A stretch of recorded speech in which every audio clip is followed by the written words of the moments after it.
Assalamualaikum warahmatullahi wabarakatuh. Alhamdulillahi rabbil alamin.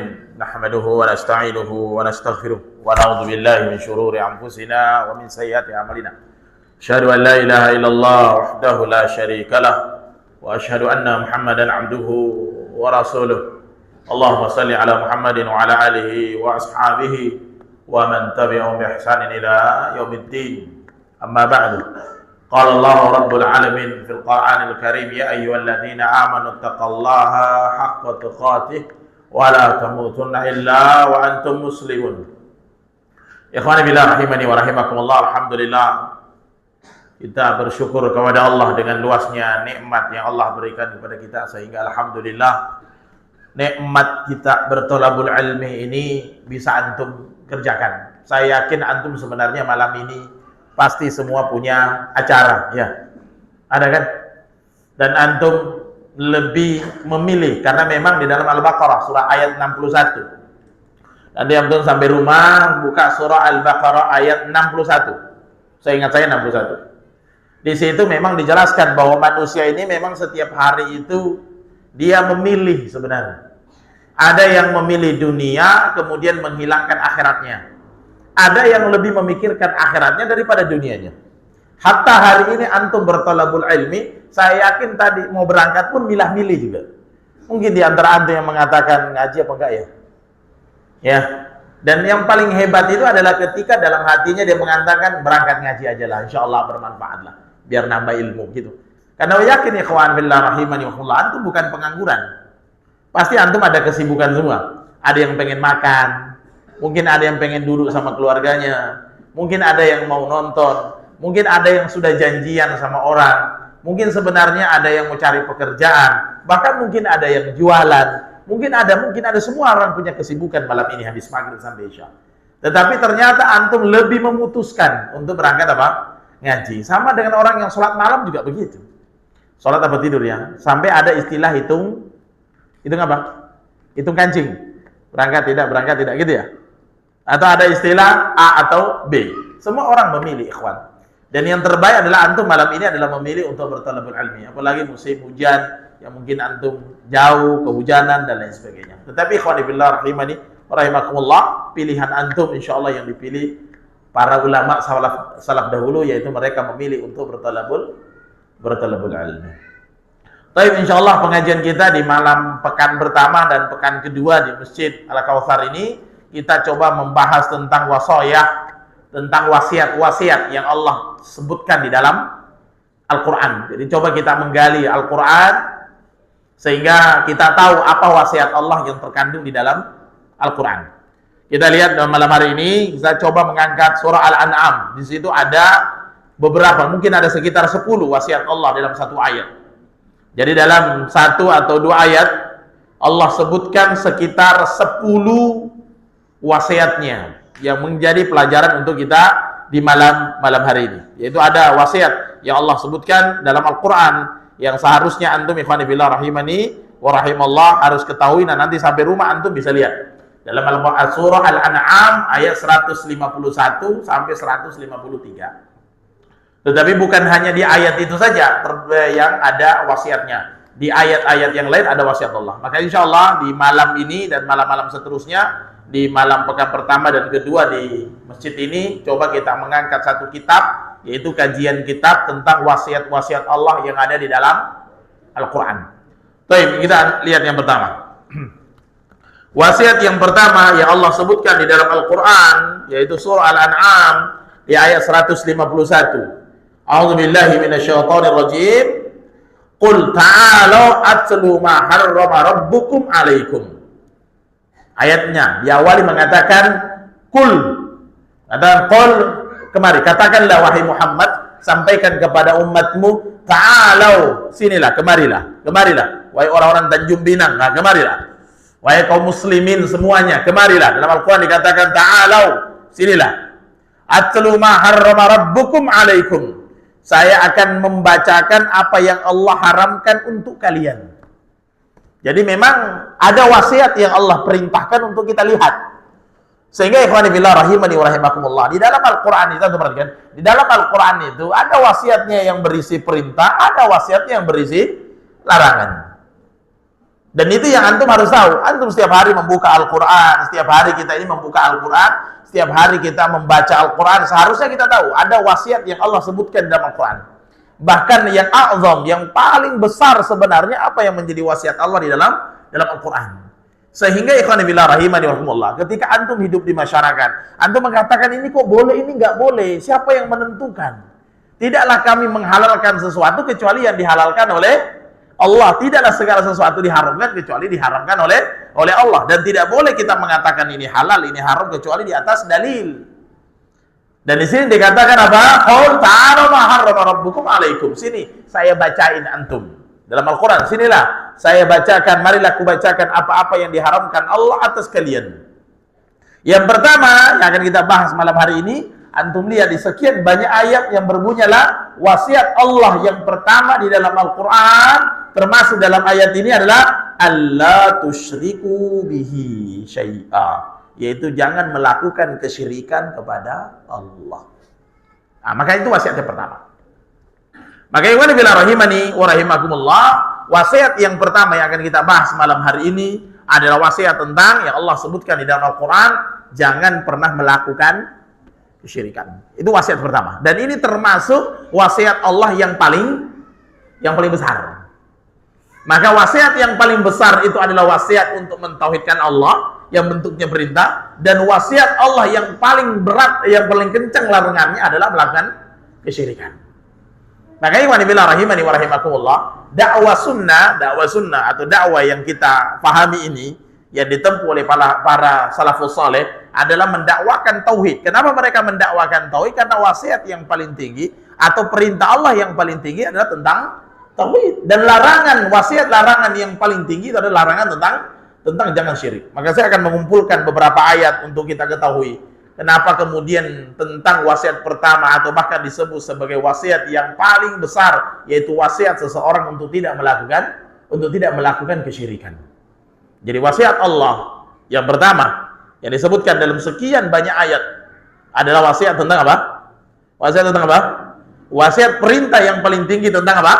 Perintah mentauhidkan Allah, dan wasiat larangan yang paling tinggi adalah jangan pernah melakukan kesyirikan. Coba di antara antum ikhwan para penuntut ilmu, coba antum atau mahasiswa lah. Saya kemarin ngomong kepada salah satu santri, saya sampaikan, mau nggak antum coba antum melakukan penelitian. Betapa banyak kampus-kampus yang melakukan penelitian. Syarat untuk apa? Untuk lulus. Mereka bikin apa? Skripsi. Kalau S2 bikin apa? Tesis. Kalau S3 bikin apa? Disertasi. Coba antum melakukan penelitian jumlah kesyirikan yang terjadi di negeri kita. Keliling dari Sabang sampai Merauke.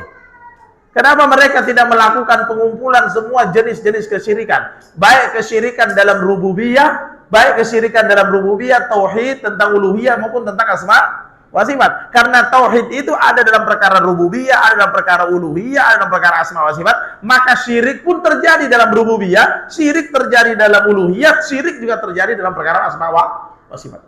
Siapa di antara antum yang mau lakukan penelitian? Dosen-dosen ada di sini, guru atau mahasiswa, lakukan penelitian keliling dari Sabang sama Merauke yang judulnya ini loh kesyirikan yang ada di negeri kita. Lalu bagaimana kita mengharapkan negeri ini aman? Bagaimana kita mengharapkan negeri ini barokah? Bagaimana kita mengharapkan negeri ini tenang? Sebagaimana yang disebutkan dalam Al-Quran, bahwa syarat utama negeri itu tenang, syarat utama negeri itu aman, syarat utama negeri itu barokah ketika mereka tidak melakukan apa? Kesyirikan. Maka sebaliknya, kalau seseorang kemudian melakukan kesyirikan, jangan pernah mengharap negeri ini aman.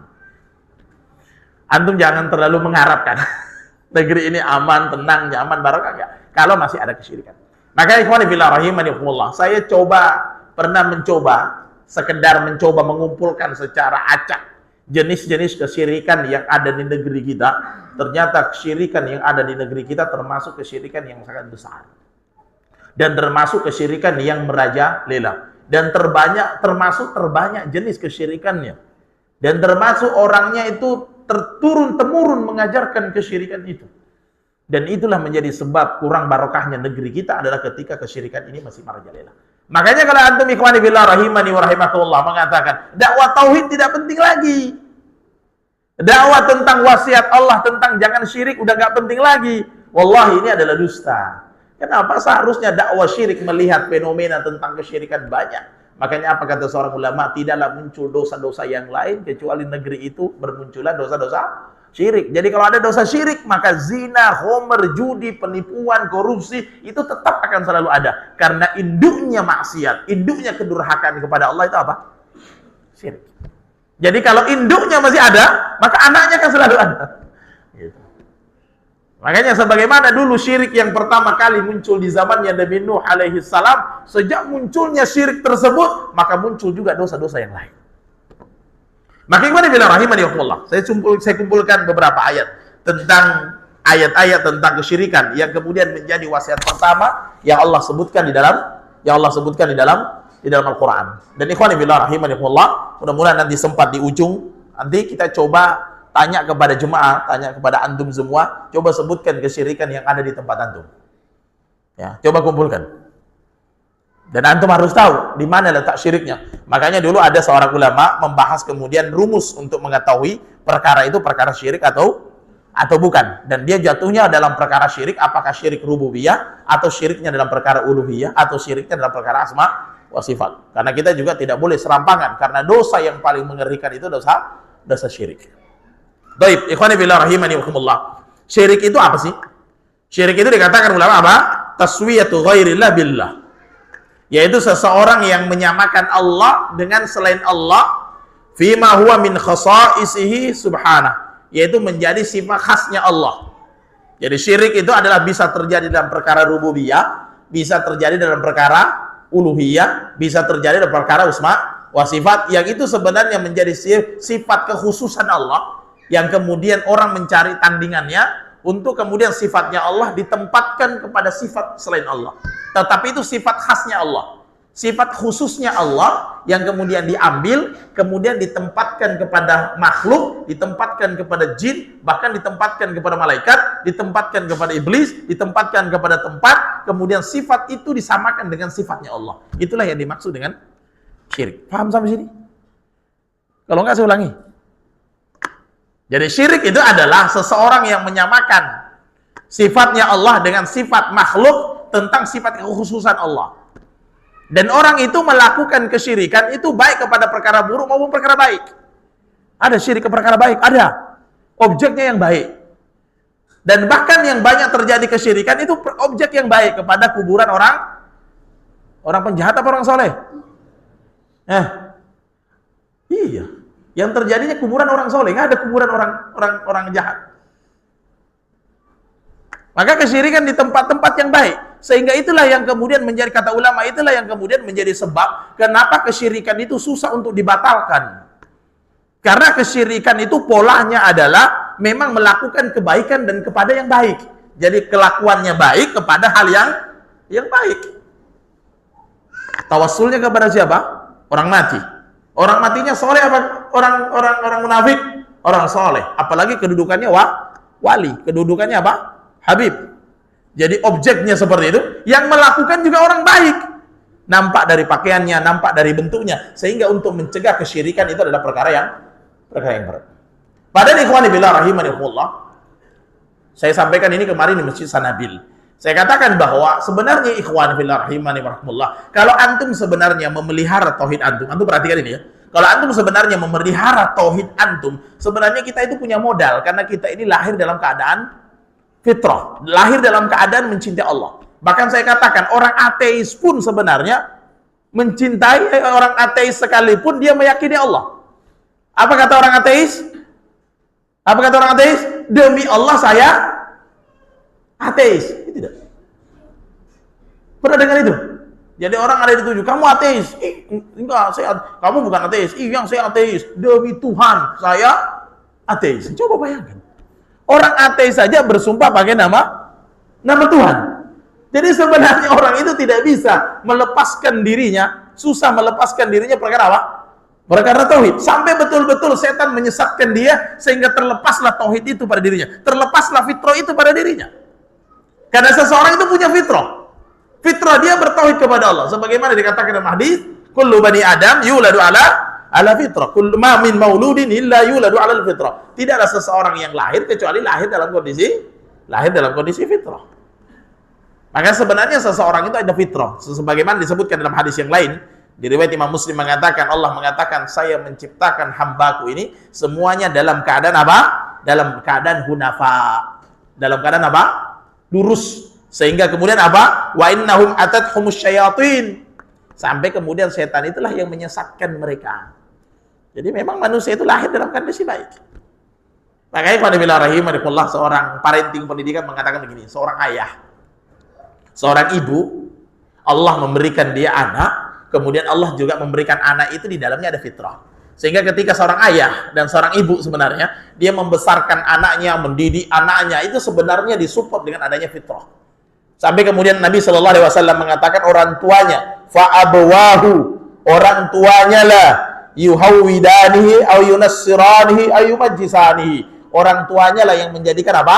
Anaknya jadi Yahudi, anaknya jadi Nasrani, atau anaknya jadi Majusi. Karena anak itu sebenarnya lahir dalam keadaan fitrah. Jadi sebenarnya enak kita mendidik anak itu. Makanya saya heran juga kenapa anak itu kemudian dirusak oleh syaitan. Sampai ada ulama mengatakan begini, menjelaskan tentang hadis riwayat Imam Muslim tadi, bahwa Allah menciptakan manusia dalam keadaan apa? Dalam keadaan apa? Lurus, hunafa. Kemudian apa? Kullu wa innahum atathumush syayatin. Sampai kemudian setan itu datang merusak mereka.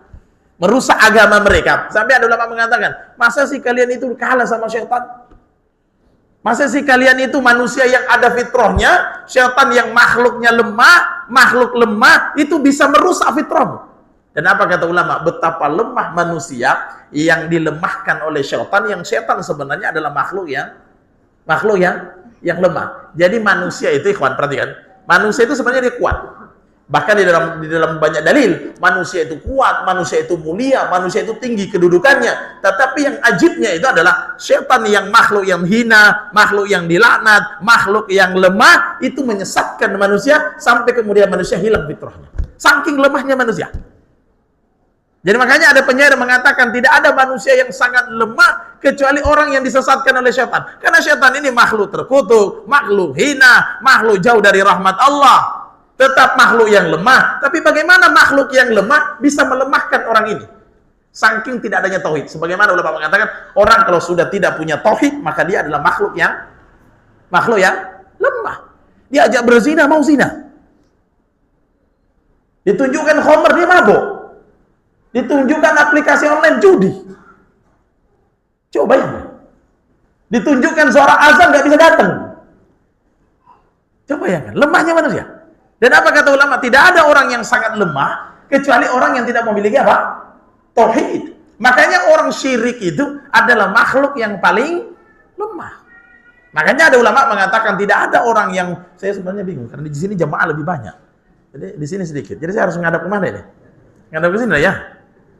Iya, atau ngadap ke sini? Oh, sini aja lah ya. Sini banyak soalnya, di sini sepi. Nggak ada sangkut pautnya 01, 02 kan? Nggak ada kan? Saya takutnya ini ada 01, 02 di sini. Karena nampak berat sebelah ini. Sampai tadi. Makanya ikhwan fillah rahimakumullah, orang yang melakukan kesyirikan itu orang yang makhluk lemah. Lemah sekali. Lemah akalnya, lemah agamanya, lemah ibadahnya, lemah semuanya. Makanya ikhwan fillah rahimakumullah, tidak ada orang yang lemah di dunia ini dalam perkara apapun, baik dalam perkara ibadah, baik dalam perkara istiqomah, kecuali orang-orang yang apa? Kalau orang sudah melakukan kesyirik, maka lemah semuanya. Makanya ikhwan fillah rahimakumullah, kembali ke dalil berikutnya tentang syirik tadi. Saya sampaikan ikhwan fillah rahimakumullah, syirik ini adalah kalau kita kemudian menarik ke belakang ya, karena dakwah tauhid itu sudah di jalan yang kita lihat adalah di zaman Nabi Shallallahu Alaihi Wasallam. Tapi kalau kita tarik ke belakang, ternyata semua nabi-nabi itu mendakwakan tentang apa? Tentang apa? Tauhid. Bahkan Nabi Nuh alaihi salam, itu adalah nabi yang sudah mendakwakan tentang tauhid, mendakwakan tentang Allah, mendakwakan tentang syirik. Jadi sebenarnya dakwah tentang syirik, dakwah tentang tauhid, dakwah tentang mengesahkan Allah itu sudah ada dakwah sejak di zamannya Nabi Nuh alaihi salam. Jadi kalau hari ini sebenarnya ada ustaz-ustaz yang istiqomah, mereka mendakwakan tauhid, ya, mendakwakan sunnah, mendakwakan akidah yang benar, itu sebenarnya sudah ada dakwah yang sudah dizamankan dari zaman Nabi Nuh. Pernah saya dengar pengajian begini, kenapa sih dakwah sunnah itu baru sekarang mereka semangat? Kenapa? Baru sekarang kita dengar ada istilah dakwah tauhid, ya. Baru sekarang. Dulu kayaknya nggak ada dakwah tauhid, gitu ya. Antum bilang, ikhwan, antum yang telat ikut pengajian. Dakwah tauhid itu sudah ada sejak zamannya Nabi Nuh. Jangankan di zaman Rasulullah SAW, ditarik ke belakang sudah ada sejak zamannya Nabi Nuh. Bahkan yang masyhur dakwah tauhid itu di zamannya Nabi Ibrahim alaihissalam. Bagaimana dakwah mereka tentang apa? Dakwah mereka kepada Nabi Ibrahim kepada Firaun. Bagaimana Nabi Ibrahim kepada Namrud, bagaimana Nabi Musa kepada Firaun. Mereka mendakwakan tentang apa? Tentang apa? Kalau antum membaca tentang Nabi Ibrahim panjang lebar, itu isinya tentang apa? Hah? Berapa persen tentang yang lain di luar masalah tauhid? Nabi Ibrahim berdakwah sampai dibakar, sampai lain sebagainya. Dakwah kepada bapaknya dakwah apa? Hah? Dakwah kepada bapaknya dakwah tentang apa? Tauhid. Dakwah kepada Namrud dakwah tentang apa? Tauhid. Dakwah kepada kaumnya dakwah tentang apa? Tauhid. Dia dilempar ke api gara-gara dakwah apa? Tauhid. Dan ketika dia dilempar ke api, ucapannya ucapan apa? Tauhid. Nabi Musa alaihi salam, sudah ada kesyirikan? Ada. Siapa pelaku syirik terbesarnya? Ya Fir'aun. Ketika mengaku Tuhan, dia menyamakan dirinya dengan Allah, maka disitulah letaknya kesyirikan. Apa dakwanya Nabi Musa? Tauhid. Dia dikejar karena apa? Karena tauhid. Mau dibunuh karena apa? Tauhid. Sampai ke tepi laut pun masih menegakkan tauhid. Berpasrah kepada Allah. Masalah apa? Tauhid. Tidak ada, semuanya berdakwah tentang tauhid. Sampai kemudian di zamannya Nabi Allah Muhammad sallallahu alaihi wasallam. Makanya Nabi Ibrahim sampai dikatakan dalam Al-Qur'an, "Inna Ibrahim kana ummatan qanitan lillah." Nabi Ibrahim itu adalah umat yang qanitan, dia taat kepada Allah. Dia hanifan, dia adalah umat yang hanif, yang lurus, yang berakidah. Maka ikhwan fillah rahimakumullah, kalau kita sekarang melihat Tanjung Pinang, enggak usah jauh-jauh lah, antum lihat Tanjung Pinang. Lebih banyak yang memahami tauhid atau tidak? Bahkan enggak jauh dari tempat kita ini kadang-kadang orang nyebrang untuk mencari apa? Mencari sesuatu yang bernilai kesyirikan. Bisa saja dia menyeberang ke suatu tempat hanya untuk melakukan kesyirikan. Na'udzubillah. Banyak orang yang memulai pernikahannya dengan apa? Syirik. Memulai lahiran anaknya dimulai dengan perkara apa? Syirik. Memulai membangun rumah dimulai dengan membangun kesyirikan. Membuka kantor baru dimulai dengan kesyirikan. Buka tambang besar dengan kesyirikan, dengan menyembelih seekor hewan. Sampai ada seorang ulama mengatakan, apa sih yang kalian lakukan? Segalanya sesuatu kalian awali dengan kesyirikan. Orang mau menikah mendatangi kuburan, syiriknya di situ. Kecuali untuk ziarah kubur boleh-boleh saja. Buka kantor, ya jatuh kepada kesyirikan. Bangun rumah ada kesyirikan. Buka kantor baru ada kesyirikan. Buka usaha baru ada kesyirikan. Mau lahiran istrinya, buka kesyirikan. Sampai kemudian mau mati ada kesyirikan. Sampai masuk kubur jenazah ke dalam kubur masih ada kesyirikan. Setelah ditanam, setelah dikubur pun masih ada kesyirikan berlanjut. Padahal ikhwani fillah rahimani wa rahimakumullah, apa kata ulama menafsirkan perkataan Nabi Ibrahim? Ketika Nabi Ibrahim mengatakan, "Ya Allah, jangan jadikan keturunanku penyembah berhala." Ulama apa? Ulama menafsirkan, ulama standar kualitas tauhid yang terbaik sepanjang sejarah Nabi Ibrahim itu aja berdoa untuk dijauhkan dari masalah syirik. Dan apa kata ulama? Tidak ada perkara yang paling penting kalian pelajari adalah mengetahui di mana kalian terjatuh daripada kesyirikan ini. Karena syirik itu terbagi menjadi dua. Kalau kamu tidak terjatuh kepada syirik besar, kamu bisa terjatuh dari perkara kecil. Bahkan ulama mengatakan, setiap tindakanmu bisa kamu jatuh kepada perkara syirik yang kamu ketahui atau tidak kamu ketahui. Makanya ada doa mengatakan, ampunilah dosa kita melakukan kesyirikan yang kita sadari maupun tidak kita sadari. Bisa saja ada kesyirikan yang terjadi dalam hidup kita, tidak kita sadari. Kalau kamu tidak ada, mati saya tadi. Ucapan apa? Wah, untung kamu ada. Kalau kamu tak ada, mampus saya. Kalimat apa? Orang bersumpah menggunakan nama sumpah selain Allah, apakah itu tidak terjatuh kepada kesyirikan? Banyak masyarakat mengatakan, itu kan cuma syirik kecil. Bukankah syirik kecil itu dosanya lebih besar daripada zina? Namanya syirik kecil, tapi dosanya lebih besar daripada dosa zina. Namanya syirik kecil, dosanya lebih besar daripada korupsi. Namanya aja syirik kecil, tetapi lebih besar dosanya daripada membunuh. Dan masyarakat kita ini banyak tertipu karena kesyirikan ini. Kesyirikan dilakukan oleh orang-orang baik, dilakukan oleh pejabat misalnya, kesyirikan dilakukan oleh orang-orang berpeci misalnya, sehingga kesyirikan itu tidak dianggap sebagai kemungkaran. Kalau orang berzina dianggap kemungkaran, setuju ya? Orang mabuk dianggap kemungkaran.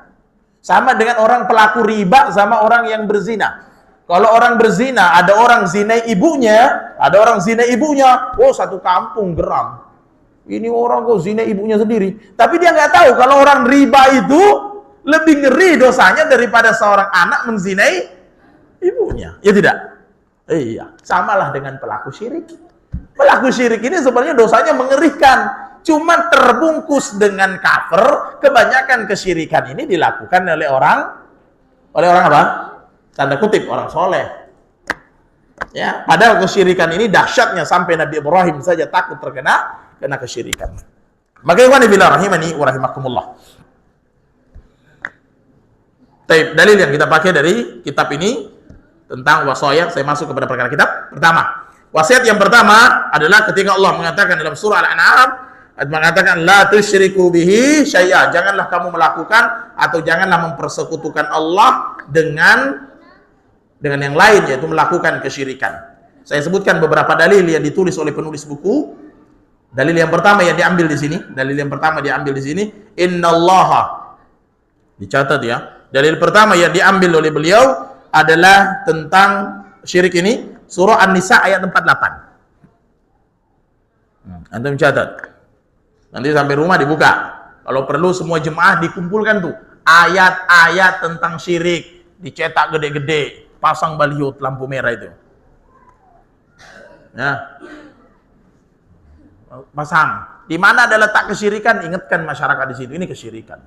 Antum tidak perlu seganas dan sehebat Nabi Ibrahim. Tidak perlu. Bawa kampak, tidak usah. Cukup antum pasang baliho. Di mana ada kesyirikan, tulis. Ini loh syiriknya di sini nih. Ada kesyirikan di sini, tulis. Ini kesyirikan yang kemungkinan terjadi di area sini. Ini kesyirikan dalam perkara perbuatan, kesyirikan dalam perkara doa, kesyirikan dalam perkara perbuatan. Seperti kalau antum umroh itu, antum jangan, jadi pesyirik itu memang mengerikan. Sampai depan Ka'bah pun ada yang syirik, tidak? Sampai ada ustaz saya bilang begini, syirik memang susah sekali hilang. Depan Ka'bah, Baitullah, dikunjungi jutaan manusia, ada yang bikin syirik di situ. Sampai saya juga geleng-geleng.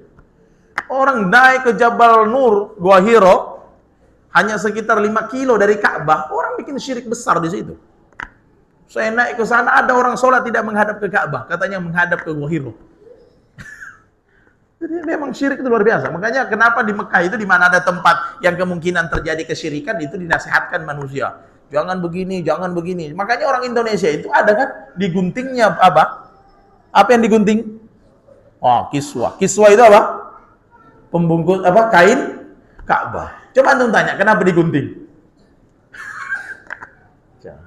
Antum kalau umroh itu Masya Allah, dielus-elus semuanya.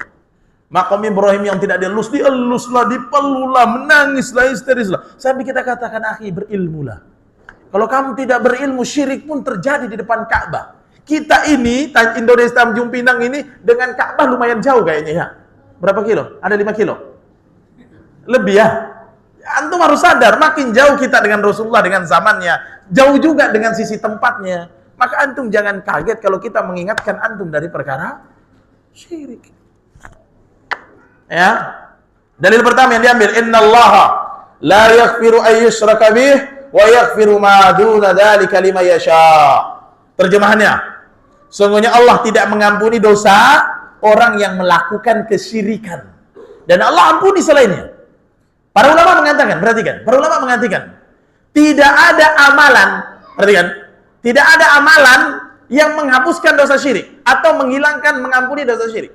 Karena amalan-amalan itu sebenarnya, jadi begini, perhatikan. Amal soleh itu bisa menghapuskan dosa. Jadi amal soleh yang antum kerjakan itu bisa menghapuskan dosa. Antum berwudu menghapuskan dosa, jalan ke masjid menghapuskan dosa, antum begini menghapuskan dosa. Tetapi tidak ada, saking dahsyatnya dosa syirik ini, tidak ada pahala yang bisa menghapus di syirik ini. Bahkan kalau dibalik, orang syirik menghapuskan amal solehnya. Bisa paham? Jadi tidak ada amalan yang menghapuskan dosa syirik. Tapi syirik sekali menghapuskan amal soleh.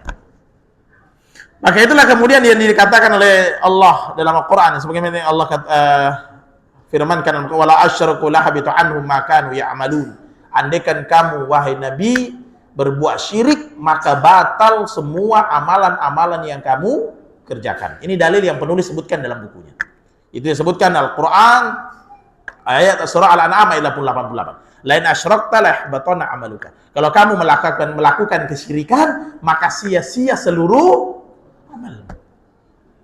Maka iman billah rahimani wa rahimakumullah, syirik itu adalah satu amalan yang dikerjakan seseorang, dua konsekuensi yang sangat berat.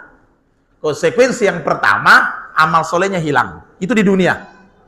Konsekuensi yang terberat di akhirat, kalau dia mati di atas kesyirikannya, maka tidak diampuni dosanya dan tidak mendapatkan rahmat Allah dan dia kekal di neraka.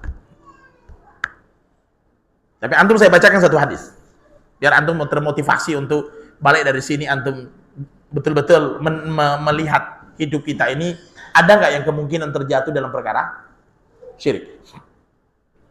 Ayatnya begini. Hadisnya panjang, saya ambil atau saya bacakan dari awal. Ya bani Adam, innaka ma da'awtani wa rajautani ghafartu laka ala ma kana fika wa la ubali. Allah mengatakan dalam hadis qudsi, mengatakan, wahai anak Adam, sesungguhnya kalau kau meminta kepadaku, kalau kamu mengharap kepadaku, saya ampuni dosa-dosamu semuanya tanpa saya peduli. Allah ampuni dosa-dosa semua manusia. Lanjutan hadisnya. Ya bani Adam, law balagta dzunubuka anana as-sama' thumma astaghfartani ghafartu laka wala ubali. Wahai anak cucu Adam, andaikan dosamu itu panjang dan tingginya sampai ke langit, kalau kamu minta istighfar, saya ampuni. Luasnya rahmat Allah. Dosa apapun, bayangkan dosa apa lagi yang melebihi itu. Artinya dosa itu setinggi langit, Allah ampuni. Yang terakhir, kalimat ini terakhir, perhatikan. Ya bani Adam, innaka law ataitani biqurabil ardi khataya summa laqitani la tusyriku bihi syai' la ataituka biqurabiha maghfirah. Wahai anak cucu Adam, andaikan kamu datang kepada saya untuk bertaubat dan dosamu seluas bumi, tadi setinggi langit, sekarang seluas bumi, kamu datang kepadaku untuk bertaubat dan kamu tidak melakukan kesyirikan, maka saya ampuni juga seluas bumi. Maka apa kata ulama? Bagaimana seseorang syarat untuk bertaubat diampuni semua dosa-dosanya itu adalah ketika dia tidak melakukan kesyirikan kepada Allah. Maka gimana bila rahimani wa rahimakumullah, tidak ada kebaikan seorang muslim yang paling indah itu adalah ketika dia tidak terjebak kepada kesyirikan. Makanya apa ulama mengatakan, antum hidup itu di dunia mengumpulkan amal soleh. Perhatikan, antum mengumpulkan amal soleh dan semua amal soleh ini menjadi sebab pengampunan dosa. Jadi orang melakukan amal soleh itu kan ada dua, perhatikan, ada dua. Jadi semua amal soleh, satu tersimpan sebagai amal soleh, yang kedua amal soleh ini menghapus dosa. Misalnya antum puasa Zulhijjah, antum puasa Arafah, tersimpan sebagai amal soleh, amal solehnya itu luar biasa pahalanya, dan amal soleh ini juga menghapuskan dosa setahun yang lalu dan setahun yang akan datang. Kan seperti itu. Tetapi ketika seseorang problemnya, kalau di pojok sini ada syirik, kalau di sini ada syirik, kalau dosanya adalah syirik kecil, berarti terhapus dosa, terhapus amal solehnya yang dia kerjakan ketika itu. Tetapi kalau dia melakukan dosa syirik yang besar, maka yang disayangkan adalah dosanya tidak terampuni, amal solehnya tidak tersimpan, amal solehnya gugur. Jadi, saya ulangi lagi ya. Jadi kalau orang melakukan amal soleh, tersimpan sebagai amal soleh, dan amal solehnya juga menjadi sebab penghapus dosa. Kalau dia melakukan kesyirikan, maka tiga-tiganya rusak. Dosanya bertambah, catatan amalnya hilang, dan amal soleh yang dikerjakan sia-sia. Itu problem sebenarnya ketika seseorang melakukan maksiat berupa kesyirikan. Dan Allah tidak mengampuni dosa. Tapi kalau antum mengatakan, Ustaz, bagaimana kalau dia bertobat? Ya, kalau tobatnya di dunia tetap diampuni. Karena pada kaidahnya sebenarnya adalah semua dosa itu diampuni. Apa yang dimaksud ini? Dosa yang tidak diampuni maksudnya adalah ketika dia sudah mati. Karena kalau peminum khamr, pezina, pemabuk, ketika dia mati masih dalam kondisi dosa itu, maka diampuni di akhirat. Bisa diampuni di akhirat selama dia tidak menghalalkan apa yang diharamkan. Tetapi seseorang ketika dia mati masih dalam membawa kesyirikan, itu yang menjadi problem, karena syirik tidak diampuni di akhirat. Dalil berikutnya, dalil kedua yang ditulis oleh penulis buku ini, beliau mengatakan bahwa dosa syirik itu adalah kezoliman yang paling besar. Makanya kemudian ada dalil mengatakan, ya bunayya la tusyrik billah inna syirka la zulmun azim. Ini nasihatnya siapa? Luqman kepada siapa? Anaknya. Dan antum perhatikan, saya mau ngomong begini. Antum tahu Luqman disebutkan di dalam Al-Qur'an surah Luqman, dan salah satu nasihatnya apa? Ya bunayya, wahai anakku, la tusyrik billah, jangan lakukan kesyirikan kepada Allah. Dan ini kisahnya Luqman bukan di zaman Nabi. Jauh sebelah sana Luqman sudah ada. Berarti artinya dakwah tentang jangan syirik itu bukan dakwah di dalam Islam saja, tapi dakwah di belakang Rasulullah, para nabi dan para orang soleh sudah mendakwakan. Dan Luqman bukan nabi, Luqman bukan nabi, bukan rasul, tetapi dia seorang ayah yang soleh, dan dia juga sudah mendakwakan tentang tauhid. Dia mengatakan, ya bunayya la tusyrik billah, wahai anakku jangan melakukan kesyirikan, inna syirka la zulmun azim, karena syirik itu dosa yang sangat besar. Dari sini saya mengambil dua ilmu untuk antum. Yang pertama, kata syirik itu dijelaskan makna di belakang. Ini pinternya seorang ayah. Jadi kalau antum menasihati anak antum, jangan cuma ngelarang. Kadang kita bilang, nah jangan di situ, ya. Tapi antum kasih keterangan. Kata ulama, nah Luqman ketika dia mengatakan jangan syirik anakku, di belakangnya dikasih penjelasan sebagai penguat. Wahai anakku jangan syirik, inna syirka la zulmun azim. Wahai anakku jangan syirik. Nggak hanya berhenti di situ, tapi diteruskan kasih penjelasan. Karena syirik itu dosa yang besar. Jadi ini pentingnya seorang ayah. Yang jadi masalah sekarang bertolak belakang. Ayahnya tidak melarang syirik, tetapi malah orang tua apa? Meneruskan dan mengajarkan syirik. Makanya muncullah dalam Al-Quran, ikuti apa yang diturunkan Allah. Mereka mengatakan apa? Kami tidak mengikuti, tapi kami akan mengikuti apa yang diajarkan nenek moyang kami. Berarti apa? Berarti ada orang tua yang mengajarkan tentang kesesatan, tapi ada juga orang tua yang mengajarkan jangan syirik. Jadi ada nggak orang tua yang mengajarkan kesesatan? Ada, buktinya ada itu. Jangan kamu mengikuti itu, enggak. Silakan kamu ikuti Allah dan Rasulnya. Enggak, kami mau mengikuti apa yang diajarkan nenek moyang kami. Dan betul, banyak sekali orang tua pemali kalau tidak begini. Bahkan saya sempat mengatakan dalam salah satu rekaman yang saya buat, banyak orang Islam adat itu atau Islam yang mengikuti keluarga, kadang-kadang untuk melanggar aturannya itu lebih apa? Lebih kita perhatikan daripada melanggar syariat itu sendiri. Iya tidak? Ya tidak. Makanya budaya nikah, budaya mati, budaya ini itu kalau dilanggar itu mengerikan sekali. Tetapi budaya atau syariat Islam dilanggar hanya biasa-biasa saja. Ini dalil yang kedua yang dikatakan oleh dikatakan Allah dalam Al-Quran surah Luqman ayat 13, wahai anakku jangan melakukan kesyirikan, karena syirik itu dosa yang sangat yang besar. Maka ikhwan fillah rahimakumullah, PR antum malam ini saya kasih amanah. Ini azan ya, tambah 1 menit dulu ya baru kita PR untuk antum malam ini sebelum saya tutup, dari pojok kanan sampai depan sampai kiri, balik dari sini, silakan antum pelajari mana yang syirik, mana yang bukan. Setelah itu antum ajarkan anakmu. Nah, kamu jangan begini. Supaya ketika antum mati besok antum di depan Allah sudah mengatakan, saya sudah ajarkan anakku mana yang syirik, mana yang bukan. Karena perkara syirik itu jangan sampai terus menerus. Kalau bisa berhentikan di anak antum. Sehingga antum punya cucu, sudah punya bapak yang baik. Jadi antum kalau sudah punya cucu, cucu antum sudah punya bapak atau ibu yang baik. Karena itu generasi yang antum tinggalkan. Sebagaimana Luqman menasihatkan itu. Apa kata para ulama? Saking besarnya nasihat Luqman, jangan menasihati anaknya tidak syirik, sampai kemudian itu disebutkan di dalam Al-Quran. Jadi antum kalau perlu, antum kadang-kadang nonton tontonan anak kita tentang syirik, kita nggak mengatakan, nak jangan ditonton, itu ada syiriknya. Ada film kartun itu. Film kartun itu ada. Saya nggak sebutkan merek. Karena pengajiannya direkam, jadi saya nggak sebutkan merek.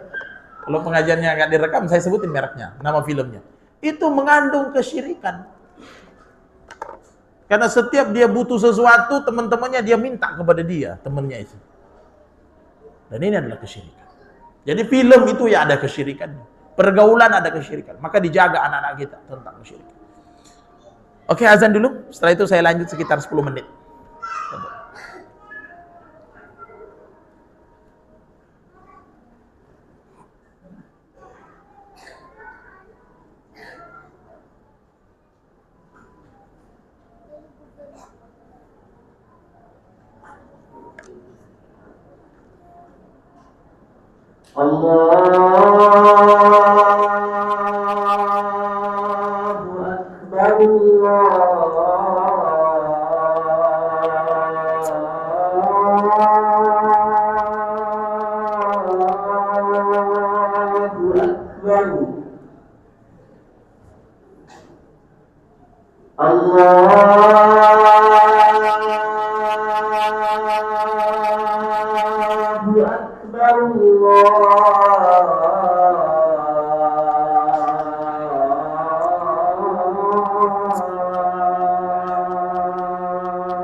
illallah.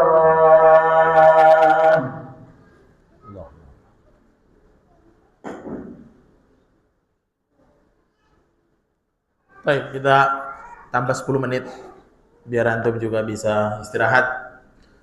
Tapi ikhwani fillah rahimani wa rahimakumullah. Saya sebutkan beberapa dalil sebelum saya lanjut. Pertama adalah antum tulis tadi terakhir surat apa? Nah, di awal tadi surah apa? Surah An-Nisa ayat 48.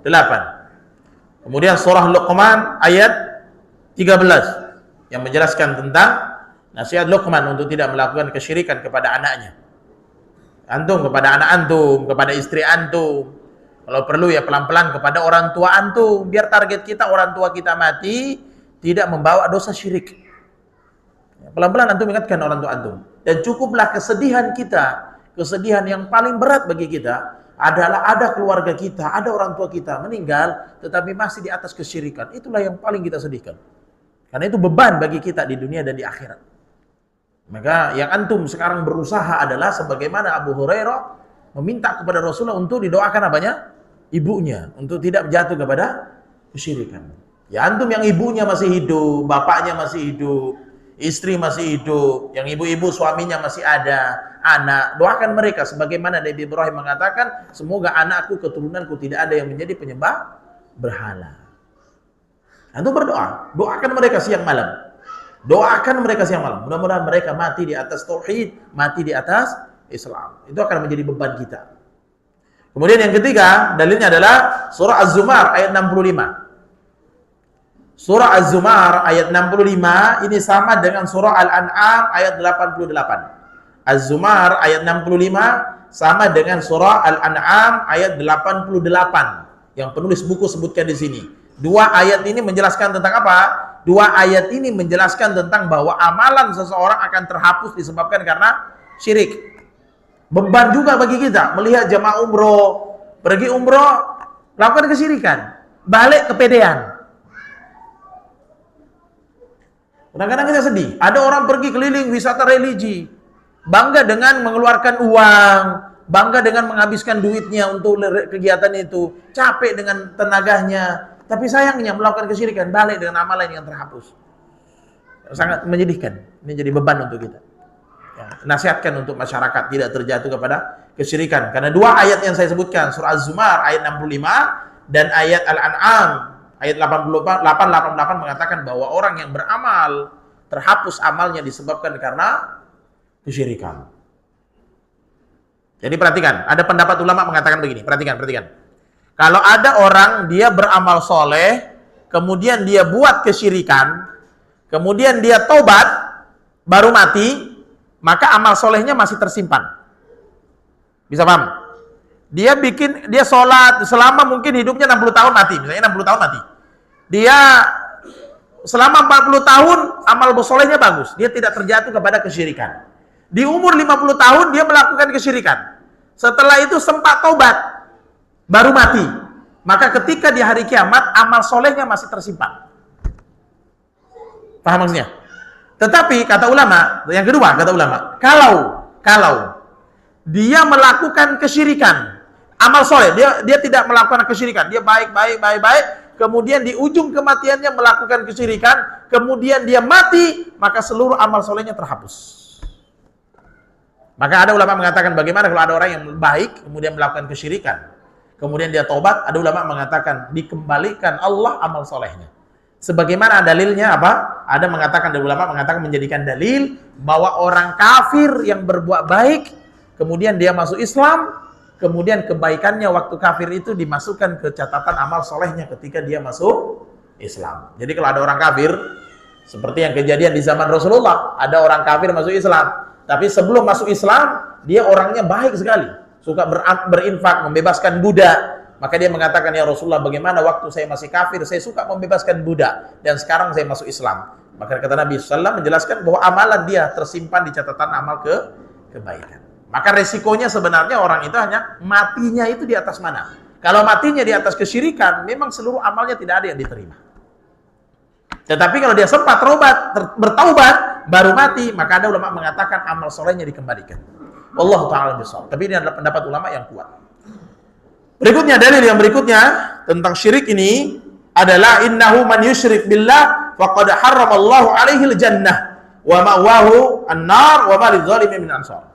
Dikatakan bahwa innahu man yusyrik billah faqad harramallahu alaihi al-jannata.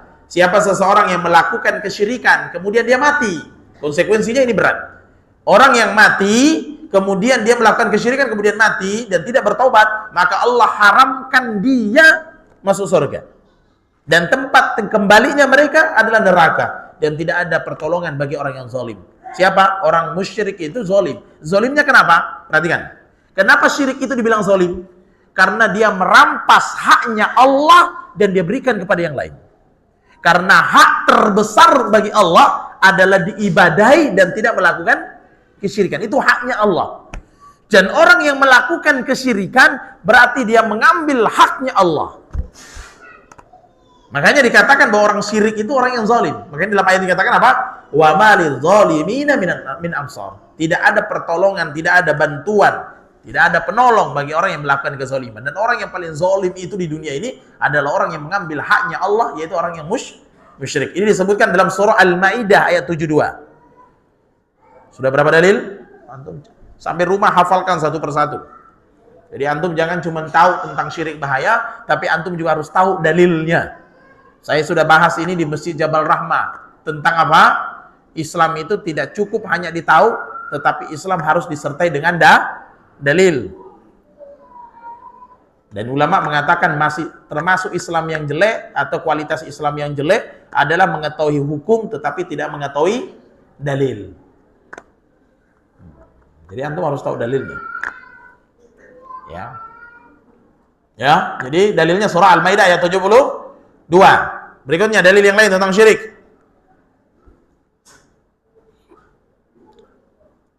Dalam Al-Quran surah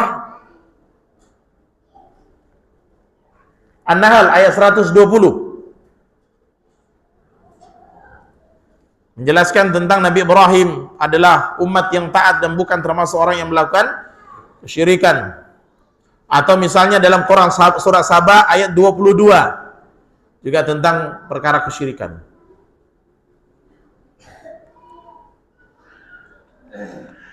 Yang terakhir surah Al-Isra ayat 23. Yang terakhir surah Al-Isra ayat 23. Semua dalil itu antum hafalkan. Gantian suami istri setoran. Ya, habis pulang dari sini buka ayat-ayat itu, kemudian antum setor. Tulis, setorkan. Ibu-ibu, tolong ibu-ibu suruh suaminya setorkan. Jangan dulu disuruh makan malam, kecuali setor. Taib. Sebelum saya tutup, saya jelaskan beberapa contoh syirik. Contoh syirik, 1 menit, 2 menit, perhatikan. Yang termasuk syirik, contohnya, ini kaidah-kaidahnya saja. Nanti antum cari sendiri. Karena kalau saya sebutkan secara detail tidak baik. Antum nanti cari sendiri. Yang pertama adalah meminta sesuatu yang mengandung maslahat atau menolak mudarat. Minta kepada kuburan, baik kepada kuburan Nabi, kuburannya Habib, kuburannya wali, kuburan kiai, dan bernazar dan menyembelih hewan untuk mereka. Ini termasuk syirik. Syirik besar yang membatalkan Islam seseorang. Saya ulangi, meminta maslahat. Pergi minta rezeki, pinta saya belum nikah gitu. Padahal orang yang mati ini juga mati jomblo. Antum datang minta nikah. Atau datang ke kuburan minta anak. Padahal yang meninggal ini belum punya anak. Meminta suatu maslahat. Atau dijauhkan dari mudarat. Kepada siapa? Kepada kuburannya para nabi. Kuburannya Habib. Kuburannya wali. Kuburan kiai. Kaidah kuburan itu gampang. Hanya diperintahkan untuk ziarah pun hanya sekadar mengingat mati. Jadi kalau antum datang kuburan, ziarah, ingat mati, pulang. Itu aja batasannya, ziarah kubur. Jadi antum jangan salah paham. Ustadz ini melarang ziarah kubur. Enggak, antum ziarah kubur. Kalau perlu setiap hari. Setiap hari antum ziarah kubur boleh? Boleh setiap hari. Enggak ada batasan ziarah kubur. Yang tidak boleh adalah menaikkan kualitas ziarah kubur antum menjadi apa? Bertawassul yang mengandung kepada kesyirikan. Dan termasuk kesyirikan adalah bernazar dan menyembelih hewan untuk mereka. Yang berikutnya, contoh kesyirikan. mempercayai atau mendatangi dukun, paranormal, tukang sihir, tukang tebak-tebak. Apa itu tukang tebak-tebak? Antum tahu tukang tebak-tebak? Saya hanya menerjemahkan. Tukang tebak-tebak itu mungkin ya nebak ini, nebak itu. Nebak jalur tangan. Zaman dahulu ada ya? Hah? Iya, ramalan lah. Ramalan, tebak tangan lah, tebak inilah, tebak ini. Orang Indonesia banyak tebak. Cicak jatuh ditebak, kedit-keditan digerak ya ditebak, burung gagak bunyi sekali, bunyi dua kali dia bisa tebak. Memang orang Indonesia cukup luar biasa kecerdasannya. Jalur tangan, garis tangan sudah. Untung dia nggak bilang, fingerprintnya dia bisa tahu, itu yang jadi masalah. Ya, termasuk mempercayai dan mendatangi dukun, mendatangi paranormal, orang yang suka menebak, tukang sihir, orang pintar, tukang ramal, dan yang sepertinya, termasuk meminta kepada jin. Yang berikutnya termasuk kesyirikan.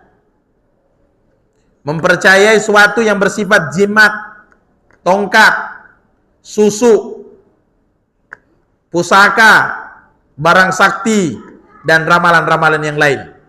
Yang terakhir termasuk adalah mempercayai dan menggunakan jampi-jampi, pelet, guna-guna, dan lain-lainnya.